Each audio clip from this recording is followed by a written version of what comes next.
नमस्कार दर्शक बंधु मु आशीष रंजन पति रुद्र न्यूज लाइव को आपण मानक स्वागत जनाऊँगी। आसुन शुणिबा आजिर मुख्य खबर।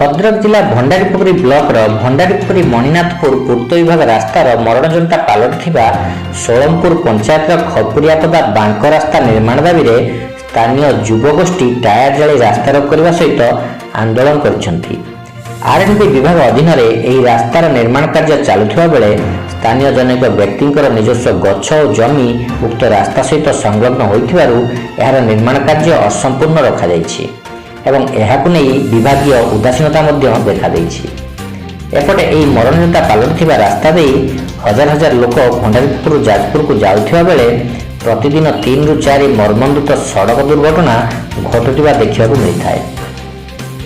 एते परे भी कौन स्थानीय प्रशासन जिला प्रशासन तथा विभागीय अधिकारी सेठारे पहुंची नांती। जदि यार समाधान तुरंत न करिवे तेबे आगामी दिन में आमरण अनशन में बसवा स्थानीय खपुरियापदा युवगोष्ठी चेतावनी देइछन्ति।